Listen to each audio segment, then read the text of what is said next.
첫째 강구, 둘째 강구 이제 이거는 이제 칼빈이 나누는 겁니다. 그래서 웨스트민스터 소요리 문답이나 대유리 문답에서도 주기도문 해설이 이제 나오죠.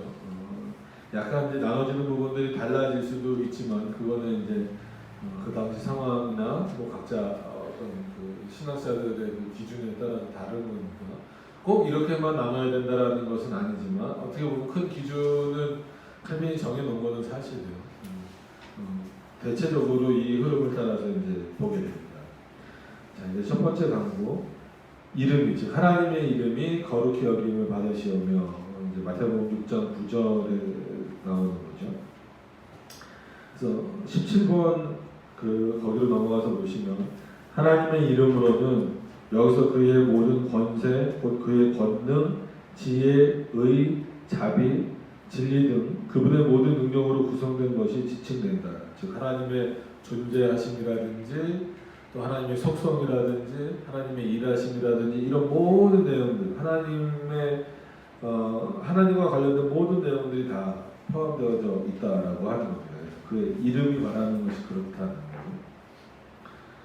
이는 다음과 같은 점에서 그가 위대하시고 놀라우시기 때문이다. 즉 그가 의로우시다는 점, 지혜로우시다는 점, 자비하시다는 점, 권세가 있으시다는 점, 진실하시다는 점 등에서 말이다. 이거 더 있지만 이 정도 이제 칼빈이 표현하고 있는 거예요. 그래서 그의 속성 면에서 살펴볼 때 그가 얼마나 위대하고 놀라운 분인지 알 수 있다라고 하는 겁니다. 그래서 하나님의 속성을 이해할 때도 우리가 똑같이 그 속성이 나눠지는 것처럼 표현하시면 안 된다라는 말씀을 드렸습니다. 하나님의 속성은 나눠지지 않는다. 그런 차원에서 단순성이 있다라고 합니다. 한글 표현으로는 이제 단순성 이렇게 표현을 하다 보니까 우리는 단순한가 뭐 이렇게 생각하는데 그것이 아니라 나누어질 수 없다라는 의미에서 단순성이라는 개념을 쓰고 있습니다.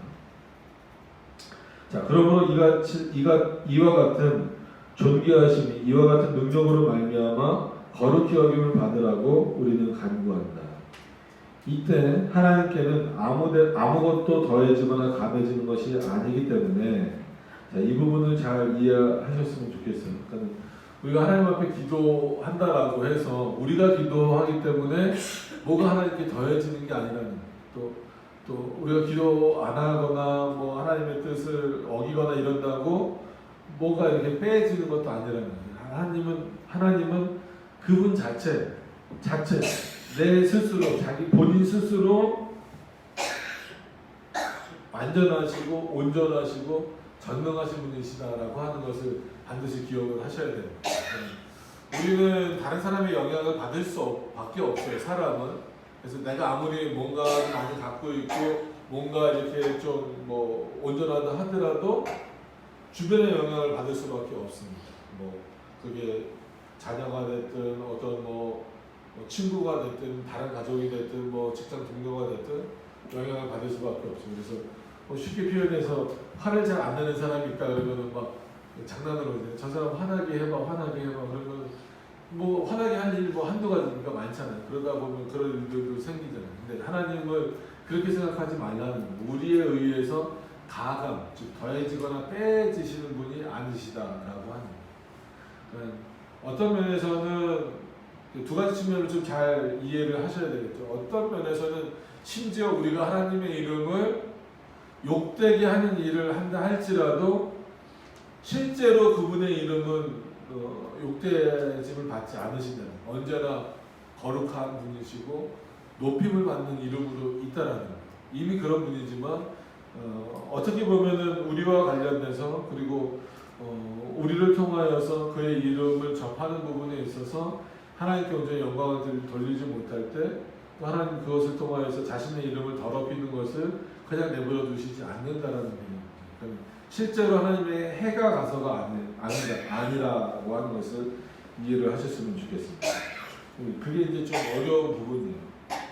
그러다 보니까 이제 사람들은 자꾸 기복신앙으로 넘어가면 내가 하나님께 뭔가를 더할 수 있는 것처럼 더하거나 뺄 수 있는 것처럼 생각을 한다는 거죠.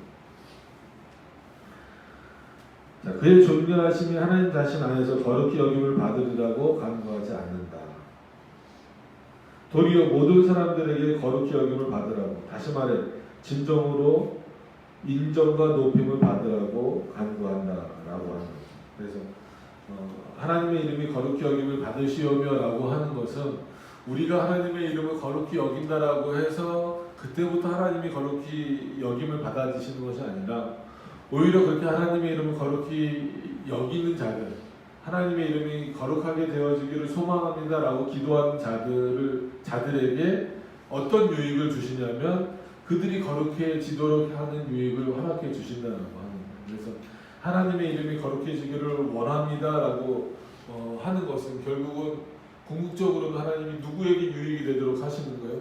우리 자신에게 유익이 되도록 하시는 거예요. 그러니까 하나님의 이름이 거룩하게 되기를 원한다라고 생각을 하고 또 입술로도 고백하고 행동으로 그렇게 행하는 사람은 결국은 어떻게 될 수밖에 없어요. 하나님의 뜻 안으로 들어올 수밖에 없는 거고 그 뜻을 이루어가며 살아갈 수밖에 없는 거예요. 그럼 결국은 누가 유익해지는 겁니까? 자기 자신이 유익해지는 거예요. 이런 것도 결국은 은혜인 거예요. 하나님 나를 거룩하게 해주세요. 나를 높여주세요라고 하는 그 기도보다 정말로 나를 높여지게 될 수 있고 내가 거룩하게 될 수 있는 기도는 누구를 높이는 기도요? 하나님의 이름을 높이는 기도다라고 하는 그런 차원에서라도 하나님의 유익을 하나님의 그 이름을 거룩하게 되기를 소망하는 그런 기도는 중요하다라고 하는 차원. 자, 그리고 하나님이 무슨 일을 하시든지 그의 모든 사역이 사실 그대로 영광스럽게 나타나기를 위해 우리는 기도한다라고 하는 거죠. 그래서 그 다음에 이 칼빈의 표현을 잘 이해하셨으면 좋겠습니다. 그래서 벌을 주시면 의로우시다 선포하고 용서해 주시면 자비로우시다 선포하고 약속한 일을 행하시면 성실하시다 선포해야 할 것이다.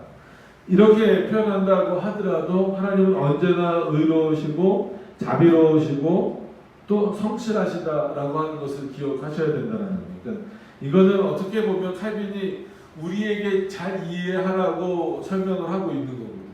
그래서 벌을 주시면 의로우시다, 공의로우시다 이렇게 표현을 해야 된다라는 거예요. 우리는 의로우신 하나님이 우리의 재판장이 되시고 우리의 모든 것을 판단하시는 분이다. 이게 이제 우리 나눠지는 분할화되는 사고 속에서 나눠지는 어떤 그 현상이라고 한다면 실제로 이렇게 구별되어지는 것이 아니라 이렇게 돌릴 수 있어도 결국은 그의 자비하심과 의로우심과 또 선하심과 성실하심과 이런 것들은 나눠지는 것이 아니다라고 하는 것을 기억을 하셔야 됩니다. 한마디로 모든 것에 새겨진 그의 영광이 밝히 드러나지 않는 것은 하나도 없게 해야 된다. 하나님의 일하심에 있어서는 심지어는 심판의 일에 있어서도 하나님의 모든 영광이 드러나는 거예요. 하나님의 모든 일 가운데서는 다 하나님의 영광이 드러나는 거예요. 그래서 오늘 우리가 오전에 이제 구약에서는 이제 출애굽기 읽으면서 메뚜기 때 보셨잖아요. 하나님이 메뚜기 때로 애굽을 이제 한마디로 형벌을 내리시겠다라고 했을 때 그 방식이 어떤 방식이에요? 기도의 방식이잖아요. 모세가 하나님께 간구했을 때 하나님이 어떻게 하세요? 동풍을 불어서 메뚜기 떼를 몰아오게 하시잖아요. 그러면 하나님 동풍을 후 하고 직접 부시지 않았죠. 명령하시는 거예요. 동풍아 불어라 이렇게 명령하시는 거예요. 자연도 자신의 그 역사대로 역사하실 수 있는 또 물러가게 하실 때는 서풍이 불어서 아예 그냥 다 빠져 죽게 해버리시는 그런 역사를 하실 수 있는 분들 지금도 그렇게 역사하시면서 중간에 어떤 과정을 넣으신 거예요? 모세가 하나님께 간구하도록 기도하도록 하시는 방식이니까 그것을 통하여서 하나님의 모든 일들이 다 드러나는 거예요. 하나님이 그렇게 자연을 사용하실 수 있는 분만이 아니라 모세의 기도를 들으시는 분이고 또 자신의 뜻대로 모든 것을 역사하실 수 있는 분이에요.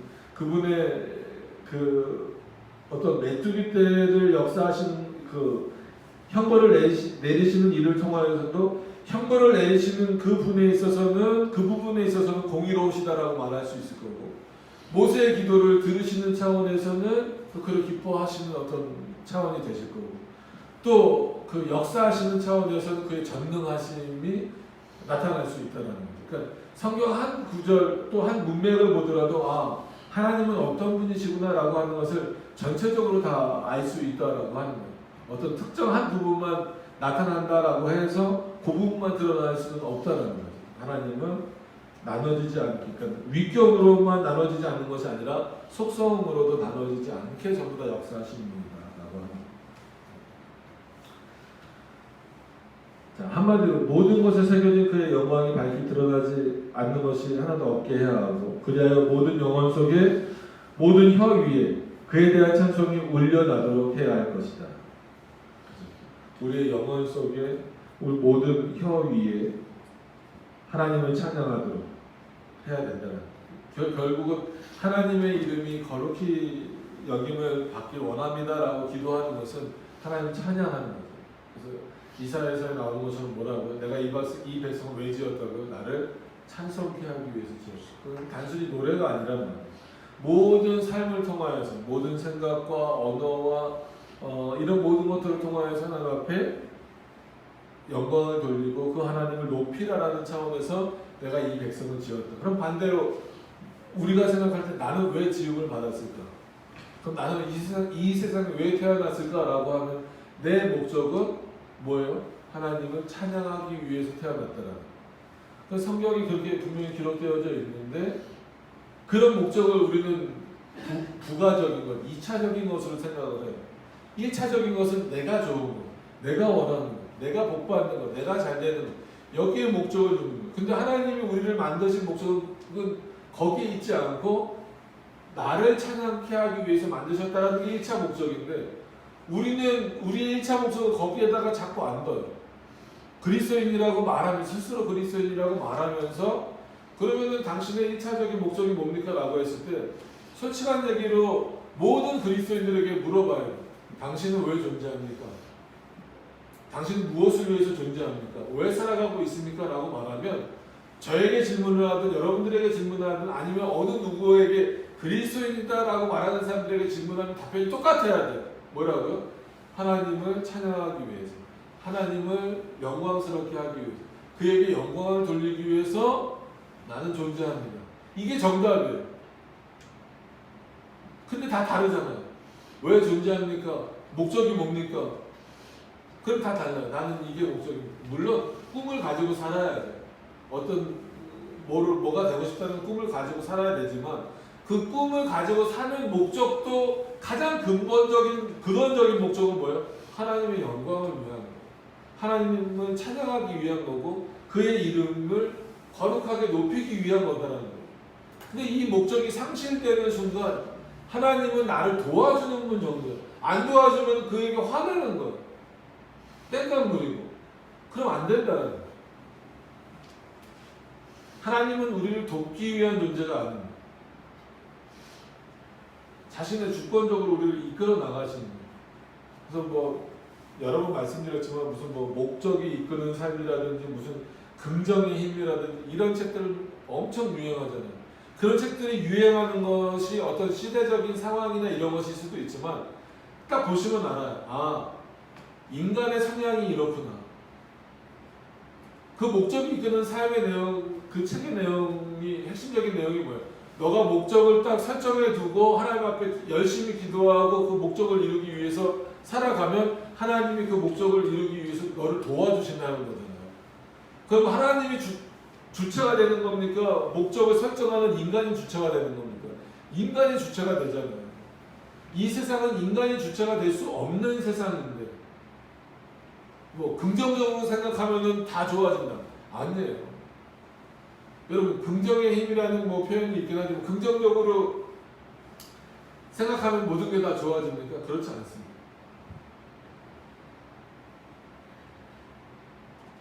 뭐 암에 걸린 사람도 긍정적으로 생각하면 낫는다. 아니에요. 긍정적으로 생각해도 죽을 사람은 다 죽어요. 아주 냉정하게 말하면 부정적으로 생각하는 사람도요 100세 넘게 사는 사람들 많아요. 그럼 우리의 긍정과 부정으로 물론 하나님 앞에서 우리가 하나님의 백성이기 때문에 긍정해야 돼요.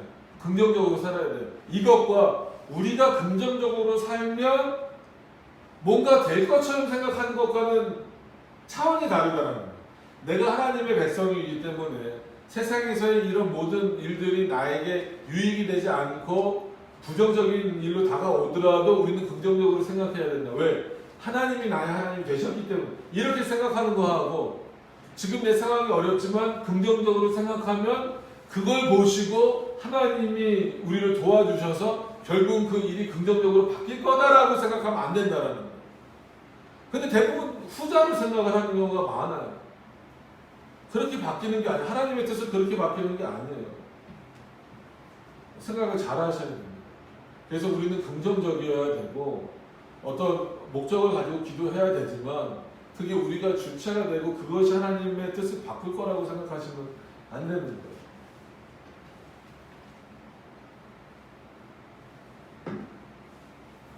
자, 그래서 늘 기억하셔야 됩니다. 우리는 왜 존재합니까? 하나님의 영광을 위해. 참 그게 싫어요, 사람들.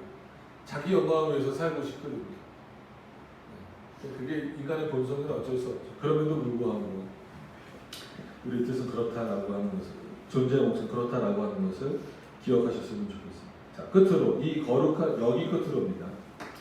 끝으로 이 거룩한 이름을 더럽히고 모독하는 모든 불경건, 다시 말해 이 거룩하심을 흐리게 하고 감소시키는 모든 불경건이 사라지고 수치를 당하게 해야 할 것이다.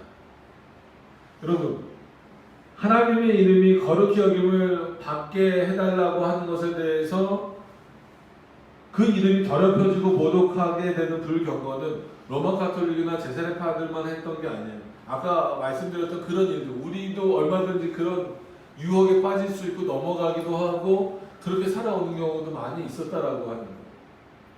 우리 뜻을 이루기 위해서 그냥 이것을 관철하기 위해서 막 땡깡 부리는 거. 사랑하는 교회에서 했던 영상을 보신 분들은 알겠지만 우리 교회에서도 여러 번 얘기했어요. 저도 그런 배경에서 자랐었기 때문에 예전 우리나라 교회들 다 그랬었죠. 땡깡 기도하라고 땡깡 기도하는데 부모가 물론 하나님도 세상의 부모와 자신을 비유하시는 내용들이 있긴 하지만 완전히 똑같지는 않아요. 그렇게 생각하면 안 된단 말이에요. 땡깡 부리는 자녀에게 준다? 아니에요. 예를 들죠. 전 만약에 저희 애들이 땡깡 부리면요, 전 더 화나요. 그거 주고 싶다고 해도 주기 싫어요. 근데 그런 얘기 많이 들어보셨어요. 그때도 예를 들었지만 땡깡 기도하면 들어준다고 해서 나는 이만큼의 키가 되는 사람하고 결혼하고 싶다고 해서 청바지 사다 놓고 걸어놓고 이 바지에 맞는 사람하고 결혼하게 해달라고 기도해달라고 기도하고 그럼 하나님이 다 들어주신다고 보좌를 흔드는 기도하게 해달라고 예수님 거기서 떨어뜨려서 뭐 하려고. 그러니까 이게 사람들이 그게 하나님의 이름을 함부로 여기는 거라고 생각하지 못해요. 부모님의 이름도 함부로 안 부르잖아요. 그래서 우리나라 문화로만 보더라도 부모님 이름이 뭐야? 라고 묻는 경우는 잘 없잖아요. 좀 크면 부모님 성함이 어떻게 돼? 아니면 부모님 존함이 어떻게 돼? 이렇게 묻잖아요. 그러면 성은 뭐고 이름은 무슨 자입니다. 이렇게 부르잖아요. 살아계신 부모님 이름도 인간 부모도 그렇게 부르는데 함부로 하지 않는데 또 선생님의 그림자도 받지 않는다고 하는데 하나님에 대해서는 너무 함부로 불러요. 하나님의 이름에 대해서. 그래서 여러분 예전에는 전화번호 책도 있었지만 찾아보시면요 예수라는 이름도 있어요. 우리나라에. 왜 그런 이름을 집니까? 그리고 여러 번 말씀드렸지만 예전에 수련회 때 조이름 정하라니까 아싸주요. 어떻게 하나님 이름 앞에 아싸라고 그러니까 이런 경건함이 없어요. 가르치질 않으니까 그래요. 그게 뭐가 문제가 되면 애들 다 그렇죠. 애들이 그러면 못 그러게 해야죠. 그럼 저희 애가 다른 데 가서 애들이니까 제 이름이 김병석인 거 아닙니까? 아싸 김병석 그러고 돌아다니면 애니까 그냥 넘어갈 거예요? 봐주실 거예요? 만약에 반성수직교회 담임 목사님 이름이 뭐예요? 근데 여러분들 우리 목사님 이름이 아싸 김병석이에요. 그러면 사람들이 좋아하겠어요. 이 기본적이고 단순한 예만 들어도 우리는 함부로 사람의 이름도 부르지 않잖아요. 솔직한 얘기로 싫든 좋든 간에 지금 대통령 이름을 함부로 부르지 않잖아요. 함부로 부르는 것에 대해서 뭐라고 하잖아요. 뭐 정치적 성향에 따라서 좋아할 수도 있고 싫어할 수도 있지만 어쨌거나 투표로 뽑힌 대통령이기 때문에 그가 임기를 다하고 임기를 다한 이후에라도 함부로 그의 이름을 부르지 않잖아요. 대통령이라고 여러분 불러줘야 돼요.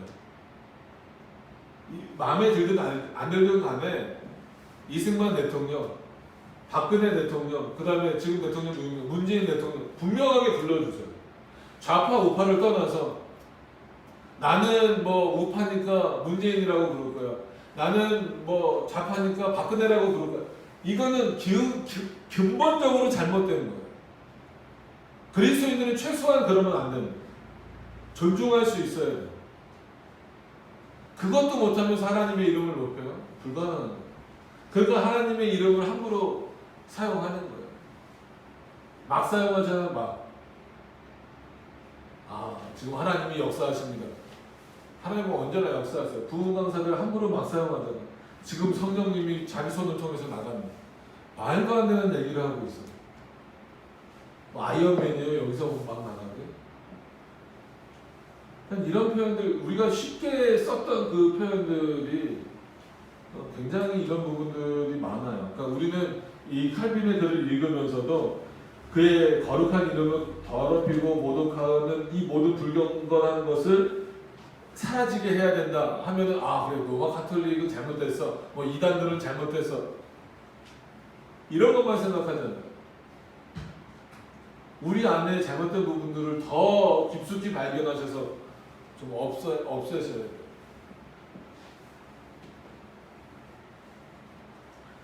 심지어는 불경건이 수치를 당하는 과정에도 하나님의 존귀하심은 계속 더 밝히 드러나게 해야 된다라고 하는 거예요.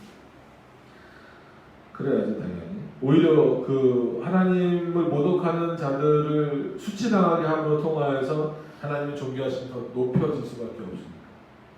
그리고 이렇게 간구하는 것은 겉 속에는 감사를 드리는 일도 포함된다라고 합니다. 감사하죠.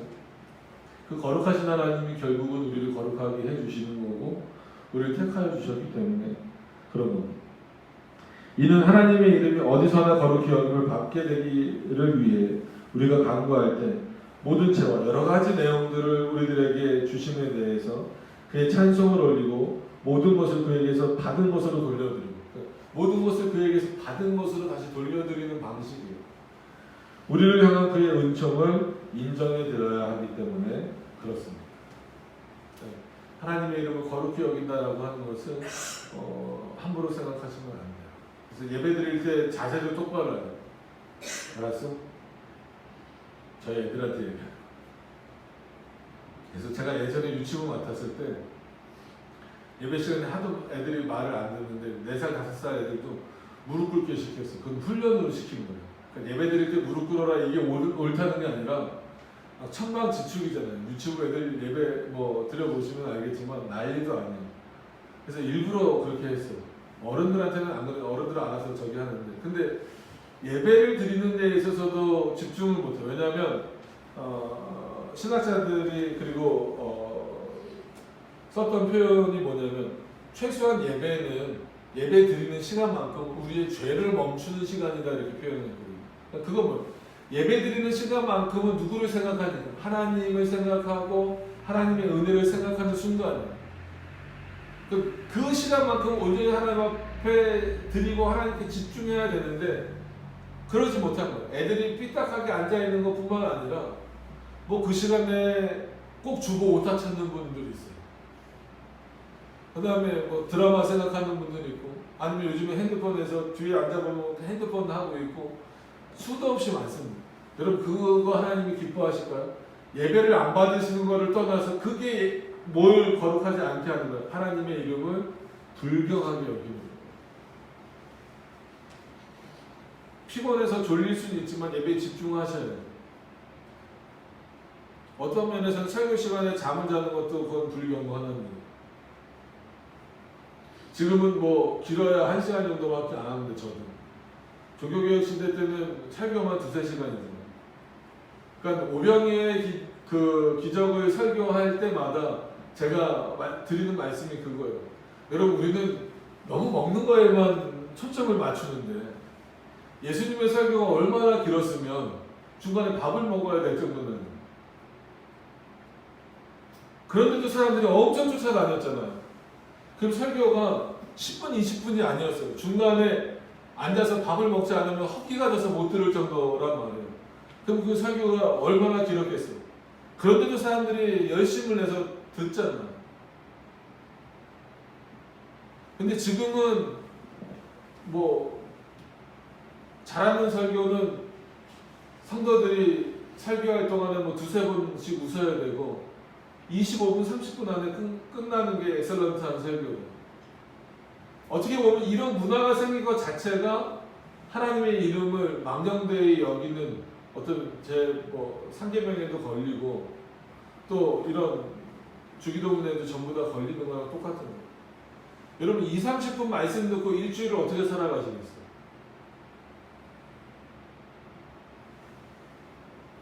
끊임없이 교육되어지고 훈련되어지지 않으면 우린 주기도문 하나도 그러니까 주문처럼 외워지면 안 돼요. 그래서 어떤 목사님들은 예배 시간에 주기도문을 안 하시는 분들도 있어요.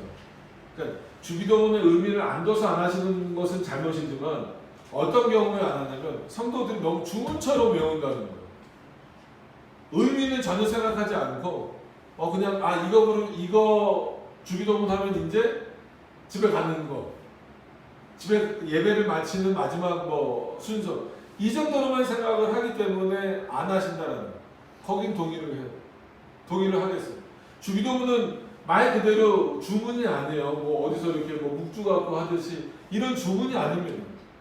정말 말 그대로 예수님이 이렇게 기도하라고 우리에게 알려주신 거랍니다. 그러면 기도하는 마음으로 오늘도 이렇게 예배 드렸습니다. 오늘도 이런 시간을 주님 앞에 가졌습니다. 하나님 앞에 가졌습니다라는 마음으로 기도하는 마음으로 그리고 가장 좋은 기도를 예수님이 알려주신 거니까 가장 좋은 기도를 드린다라는 마음으로 하는 거예요. 그렇지 않으면 사도신경도 마찬가지고 주기도문도 마찬가지고 진짜 주문이에요, 주문. 제일 기분 나쁜 게 어디 무서운 곳에 갈 때 주기도문 외우라고. 그게 주문이죠, 주문. 그거 사람들이 뭐 갖고 가는 거랑 똑같아요. 무슨 그걸 뭐라 그래? 부적 갖고 가는 거랑 똑같은 거죠.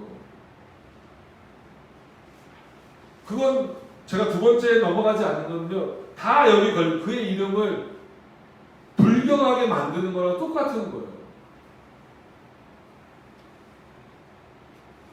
몸에다 하나님 이름 새기면 어떤 사람들 막 십자가도 문신하고 그러잖아요.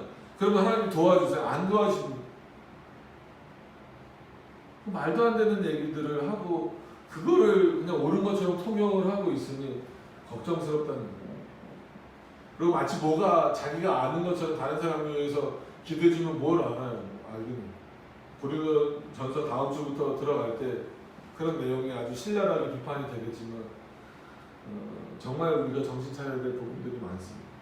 자, 둘째 강구로 넘어가서 보시면 나라의 임하옵시며 하나님의 나라가 임한다라는 거죠. 그래서 하나님의 나라는 하나님이 그의 성령으로 그의 백성을 움직이시고 다스리는 것으로 그 목적은 그의 백성의 모든 행위를 통해 그의 선하심과 자비하심과 풍성함이 드러나게 하는 데 있다. 성령께서 우리를 도우신다는 거예요. 이끄신다는 거예요. 그러니까 우리가 행하는 이 모든 일들도 성령 하나님의 역사하심으로 있는 것인데 그것을 통해서 궁극적으로 드러내시고자 하는 것은 우리의 영광이 아니에요. 우리의 잘남이 아니고 우리의 공로가 아니라 우리가 행하는 모든 것들을 통해서도 뭐가 드러나도록 하시기 위한 거라는 거예요. 하나님의 영광이 드러나도록 하시겠다는 거예요. 그렇기 때문에 우리를 너희가 성전이다라고 말씀해 주셨다는 거예요. 그리고 궁극적으로 승리의 나라 하나님의 나라에 가는 백성으로 삼아 주셨다는 거예요.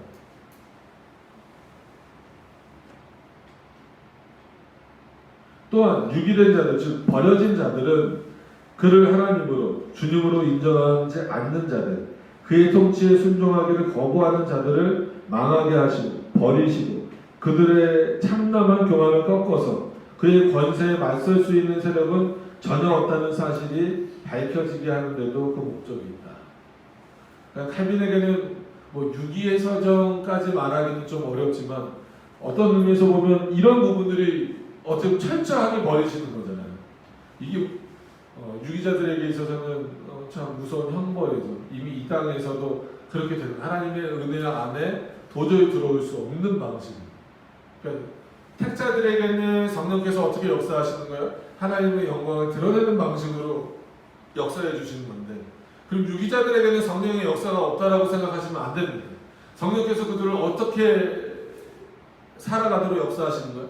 자신의 은혜를 받지 않도록, 못 받도록, 하나님이 누구신지 못 깨닫도록, 믿지도 못하도록 하신다는 거예요. 무시무시한 거예요.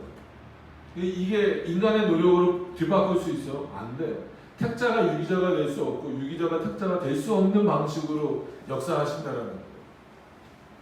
그럼 어떻다는 거예요? 그들의 교만을 꺾으시고 그들이 오히려 더 교만해져서 하나님을 버리는 방식으로 역사되어지는 것을 통해서라도 하나님은 자신을 높이신다는 거예요.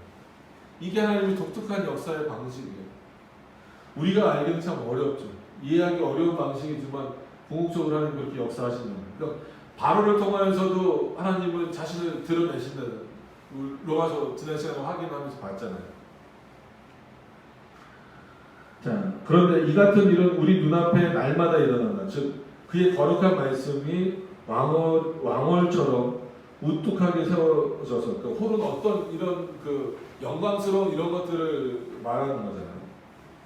심지어 십자가와 세상의 멸시와 모욕 가운데서도 자라고 다스리고 번영하고 그 열매를 맺는 것이다. 그래서 그리스도인들은 자유의 때나 평화의 때나 아니면 핍박의 때나 똑같이 하나님의 영광이 드러나는 삶을 살도록 하셨다라고 하는 거예요. 날마다 이게 특정 때만 일어나는 게 아니라 날마다 그 일이 일어나고 있다라는 거예요. 뭐를 통해서? 우리들의 삶을 통해서 자신의 영광을 드러내시는 일을 하고 계시다는 거예요. 택자들을 통해서도 자신의 영광을 드러내시는 일을 하고, 유기자들을 통하여서도 궁극적으로는 자신의 영광을 드러내는 일을 하고 계신다는 거예요. 궁극적이라는 말을 잘 이해하셔야 돼요. 그러니까 직접적으로 유기자들이 하나님의 영광을 드러낼 수는 없습니다. 하나님이 철저하게 그들을 한마디로 제외시키고 버려가시는 방식을 통하여서 하나님이 누구시구나라고 하는 것을 우리로 하여금 더 깨닫게 하시는 거예요. 분명히 기억하셔야 됩니다. 자, 우리가 보는 대로 이 같은 나라는 이 세상에서도 융성한다. 비록 이 세상에서는 온전하게 될 수는 없기 때문에, 그러니까 우리가 이 땅에서 완전히 성화되지는 않잖아요. 그런 차원에서 하나님의 나라를 맛보는 정도로 이 땅에서 있지만 그럼에도 불구하고 날마다 있다는 거예요. 그래서 이 땅의 교회를 뭐라고 표현합니까?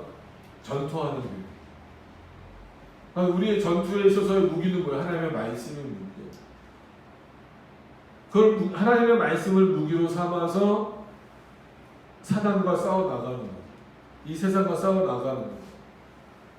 그래서 이 땅의 교회는 전투하는 교회. 그 전투를 통해서 맺어지는 열매는 하나님의 영광의 열매를 맺는 거죠. 그래서 참 귀한 방식이에요. 그러니까 이 땅에 온전하고 완전한 교회는 없어요. 그럴 수가 없죠. 왜냐하면 아직 우리가 온전히 영화롭게 된 건 아닙니다. 그러나 그럼에도 불구하고 여전히 이 땅에서도 자신의 나라, 즉 하나님의 나라를 보여지는 방식으로 하셨다라는 거예요. 불완전한 교회를 사용하셔서 어떻게? 그 전투함을 통해서 영적이고 실제적인 어떤 그런 전투를 통해서 그렇게 된다라는 거. 그래서 이 땅의 교회는 보이는 교회는 전투하는 교회다. 하나님의 말씀을 갖고 싸우시는 전투하는 교회다. 그래서 폭력을 쓰시면 안 되는 거고 하나님의 말씀이 우리의 유일한 무기다라고 하는 것을 기억하셔야 됩니다. 자, 이 세상에서 오지 않는 것은 이 나라가 첫째 영적인 나라로서 영적인 것으로 구성되어 있기 때문이고, 둘째 썩지 않고 영원하기 때문이다 라고 합니다. 그래서 하나님의 나라가 우리에게 임하길 원합니다 라고 기도할 때 하나님의 나라는 저와 여러분들 마음 가운데 이미 다 있어요. 그럼에도 불구하고 눈에 보이는 가시적이라서 그러죠. 가시적으로 하나님의 나라가 지금 예루살렘 성전처럼 탁 이 땅에 있는 건 아니잖아요. 우리가 천국이라고 해서 죽음 이후에 가는 곳이란 말이에요. 그러니까 그런 차원으로서 눈에 보이는 차원으로 임하진 않지만 이미 우리 안에 다 임해 있다라고 하는 것을 기억을 하셔야 돼요. 그렇게 그 안에 임하여진 자들, 하나님의 나라가 임하여진 자들이 궁극적으로 어디로 갈까요? 그 나라로 다시 갈 자들이다라고 하는 거예요. 그러니까 이런 표현들이 조금 어려우실 수는 있어요.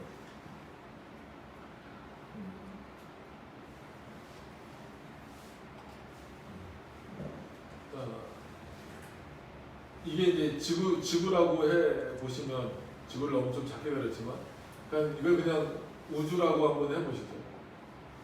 우주 안에서 지구가 이렇게 클 수가 없지만 그냥 예를 들어서 그러면 어느 곳인지 모르지만 천국이 있겠죠. 그러면 우리가 궁극적으로 가야 될 나라는 이 천국입니다. 근데 이게 어디 있을까라고 생각하는 것은 미련한 거라는, 성경에 그런 답이 없단 말이에요. 그러면은 이 천국을 어떻게 이 땅에서 알 수 있습니까? 이 땅에서 사는 하나님의 백성들. 그건 택자겠죠. 그러니까 교회, 지상에 있는 교회들이 이 천국을 알도록 하셨다라고 합니다. 그래서 하나님의 나라가, 즉 하나님이 임하셨다라는 의미로서 하나님의 나라가 이들에게 임했다, 우리에게 임했다라는 말이죠. 그렇기 때문에 이 땅에서의 삶을 마감한 이후에는 우리는 그 즉시로 어디로 간다? 하나님의 나라로 간다라고 합니다. 그렇게 되기 위하여서 우리는 이 땅에서 열심히 하나님이 원하시는 대로 하나님의 뜻을 이루어가면서 산다라고 합니다. 이것이 이제 그의 나라가 임하기를 소망하는 그런 내용이다라고 하는 거죠. 그래서 하나님의 나라가 지금 눈에 보이지 않습니다. 영적인 그 나라가 눈에 보인다라고 생각하시면 안 됩니다. 자, 그렇기 때문에 19번에 가서 보시면, 그래서 우리는 이 하나님의 나라의 임재를 위해서 기도한다. 날마다 하나님의 나라가 우리 마음 가운데 역사되어지기를 기도한다라는 거예요. 이미 되고 있지만 그럼에도 계속 간구하도록 하셨다라는 거예요. 곧 새로운 믿음의 백성을 날마다 주께서 늘려나가시기를 위해 기도한다. 우리는 누가 택자인지 잘 모르잖아요. 그렇기 때문에 더 많은 사람들이 하나님의 말씀을 듣고 돌아오기를 소망하라는 거예요. 그렇게 기도하라는 거죠. 그들이 모든 방법으로 주의 영광을 찬양하도록 말이다. 그들에게 주께서 당신의 풍성한 은혜를 항상 넘치도록 부어주사 이로 말미암아 그들 가운데 주께서 날마다 더 많이 사시고 다스리시기를 간구한다. 그들은 온전히 당신과 결합시키사 온전히 채우실 때까지. 그러니까 우리를 하나님의 나라로, 궁극적인 이 하나님의 나라, 어디 있는지 모르지만 분명히 있는 그 하나님의 나라 천국으로 인도해 가실 때까지 이 땅에서 우리를 향한 역사가 멈춰지지 않는다는 거예요. 멈춰지지 않고 있기 때문에 계속해서 우리는 그 역사가 계속되어지기를, 우리가 잘 생각하셔야 돼요. 하나님의 나라가 우리에게 임재하기를 기도하지 않는다라고 해서 임재하지 않지는 않아요. 그럼에도 불구하고 올바로 참된 믿음을 가진 성도들은 당연히 하나님의 나라가 임하기를 기도할 수밖에 없다라는 거예요. 그리고 이 나라가 더 확장되기를, 즉 믿는 자들이 더 많아지기를 위해서 기도할 수밖에 없다라는 거예요. 그러니까 이런 부분들을 잘 생각하셔야 돼요. 이게 이제 믿음의 문제이기 때문에 그렇습니다. 그래서 그들을 온전히 당신과 결합시키다. 즉 하나님과 우리가 결합되는 방식이다라고 하는 거예요. 그래서 그의 나라를 맛보는 방식인 거죠. 자, 우리는 이와 동시에 주께서 자신과 빛과 진리를 항상 계속 더 새롭게 비추사 이로 말미암아 사단과 그의 왕국의 어두움과 거짓이 사라지고 흩어지고 소멸하고 멸망하기를 소원하며 기도한다. 절대 요한계시록을 오해하셔서 지금은 공중권세 잡는 자는 사단이고 나중에 예수님이 뭐 아마겟돈 전쟁이나 이런 것을 통해서 다시 왕권을 뺏어오실 거다 이렇게 생각하시면 안 됩니다. 여러분 상식적으로 생각하셔도 예수님이 세상의 권세를 뺏기시면 그 하나님이 아니에요. 그러실 수 없어요. 지금 우리가 보기에는 세상의 권세를 사단이 잡고 있는 것처럼 보이지만 그건 사단이 부리는 허세에 불과한 거지. 예수님이 사단과 싸우실 이유도 없어요. 사단이 감히 사단의 입장에서는 예수님을 시험할 수 있는 것처럼 마태복음에 나오는 것처럼 허세를 부리지만 예수님이 그 시험에 넘어가시니까 안 돼요. 예수님은 사단에게 시험을 당하실 수도 없는 분이에요. 제대로 잘 이해하셔야 돼요. 이 세대주의가 전부 다 망쳐놨어요. 공중권세는 지금도 하나님 잡고 계세요. 여러분 공중권세를 사단이 잡았다면 큰일 납니다. 근데 이상하게 다들 그렇게 생각을 하고 있는 경우가 많아요. 아니에요. 하나님이 왜 피조물에게, 사단도 피조물이잖아요. 하나님 직접 사단을 창조하지는 않으셨지만 하나님이 왜 사단에게 권세를 빼앗기신 이유가 전혀 없어요. 사단도 하나님의 허락하심 안에서 움직일 수 있는 거예요. 욥기를 분명히 보세요. 오해하시면 안 됩니다. 예수 그리스도랑 사단이랑 지금 대결 구도로 생각하시면 안 돼요. 큰일 납니다. 그런 오해를 하시면 안 됩니다. 여전히 그리스도는 이 땅의 주권자죠. 아니 교회의 머리라고 그렇게 말하면서 공중권세는 사단이 잡았다 이렇게 말하면 도대체 그게 말이 되는? 이걸 나름 여러분들이 보셔서 더 강하게 표현하긴 그렇지만 참 그런 게 한국교회에서는 굉장히 아쉬워요. 잘 가다가 종말론에 있어서 너무나 많이 오류를 일으켜서 걱정스럽습니다. 다시 한번 그냥 못 박아드리지만 우리 대신교단 그리고 개혁주의 전통적인 종말 사과는 무천년설입니다. 그러니까 천년기 자체가 없다라는 거예요. 무슨 뭐 7년 대환란이 있고 무슨 휴거가 있고 뭐 전 3년반 후 3년반 절대 안 그러셨으면 좋겠습니다. 우리는 그런 거를 받아들이지 않습니다.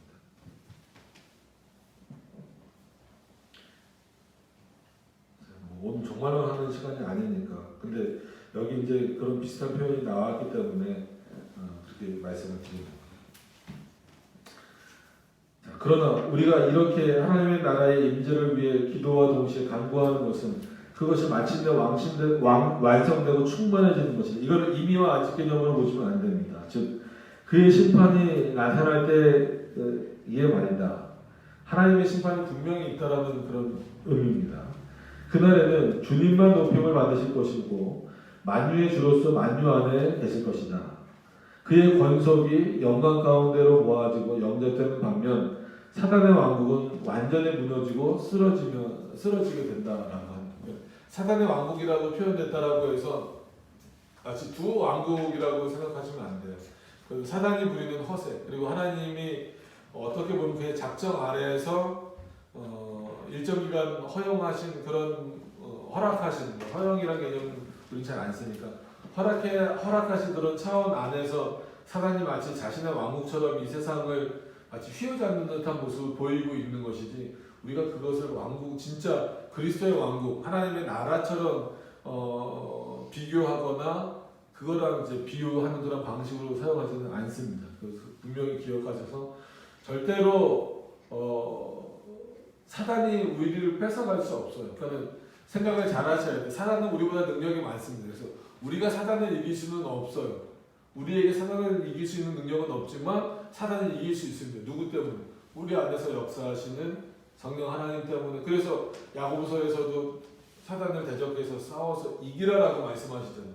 그러니까 사람들은 뭘로 사단을 이기지? 내가 뭐를 가져야 되지? 라고 생각하는데 성령이 우리 안에 역사하신다는 그것만으로 우리는 충분히 누구를 이길 수 있어요? 사단을 이길 수 있어요. 그러니까 우리 자체를 놓고 보면 사단을 이길 수 있을 존재가 아니지만 우리에게 역사하시는 하나님이 우리에게 역사하시는데 못 이길 대상이 어디 있습니까?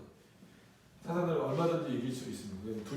사단을 두려워하지 마세요. 그러니까 하나님은 안 두려워하면서 왜 사단을 두려워해요? 참 난 이해를 못하겠어요. 예수 그리스도는 별로 두려워하지 않아요. 그냥 뭐 함부로 사용하죠. 그 이름도 함부로 쓰고 그죠? 뭐 그 복음성 부를 때 국거리 장단 늘 말씀드리지만 우리가 한국 문화라고 해서 한국 음을 함부로 사용할 수는 없어요. 왜냐하면 우리나라 전통, 대한민국 전통이다라고 하는 음으로만 따져보더라도 거의 대부분 뭐 하기 위해서 만든 거예요? 제사하기 위해서 만든 거예요. 한국 문화 잘 생각해보세요. 그 우상 덩어리입니다. 그거 쓸 수 있어요? 아예 굿거리 장난이라고 나오잖아요. 굿. 붓할 때 쓰겠다라고 만든 장단 가지고 뭘 찬송을 만들어요. 그게 대표적인 게 뭐 예수님이 좋은 거 그거잖아요. 부르기도 싫어요. 예수님이 좋은 거 어떡합니까? 뭐 이런 거잖아요. 그러면서 막 춤추면서 불러요. 또. 아유.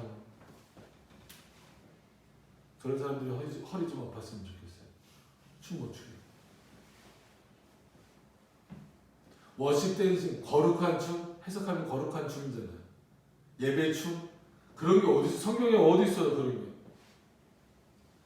하나님의 이름을 함부로 그의 나라를 함부로 생각하지 않았으면 좋겠습니다. 그러니까 이런 부분들이 우리 안에 너무 많이 있거든요. 그러니까 이 짧은 시간 안에 다 말씀드리기가 어려울 정도예요. 근데 이런 부분들을 잘 생각하지 못하니까 마치 교회가 세상에 무너지는 것과 같은 현상들이 끊임없이 벌어지는 거예요. 마치 사단의 그냥 매인 것처럼 보여지는 일들이 끊임없이 많이 있습니다. 그런 부분들을 우리가 조금만 더 깊게 생각해 보시고 잘 생각해 보시면 그리스도가 사단과 싸울 수는 없다라는 그런 대상이 아니에요. 어떻게 하나님이 피조물과 싸웁니까? 그럴 수 없어요. 그것을 분명히 기억하셔서 하나님의 나라가 얼마나 영광스럽고 높고 거룩한 곳인지를 기억하셨으면 좋겠습니다. 오늘은 좀 짧게 끝내야 될 것 같아요. 제가 좀 그래서 이 정도 하시고 다음 주에 이어서 셋째 간구 부분을 좀 나가면서 오늘 좀 설명을 해야 될 부분들이 있는데 그 설명을 좀 오늘 다 못했어요. 그래서 오늘 미진했던 부분들을 좀 자세히 한 번 더 설명을 좀 하면서 셋째 간구로 넘어가도록 그렇게 하겠습니다. 기도하도록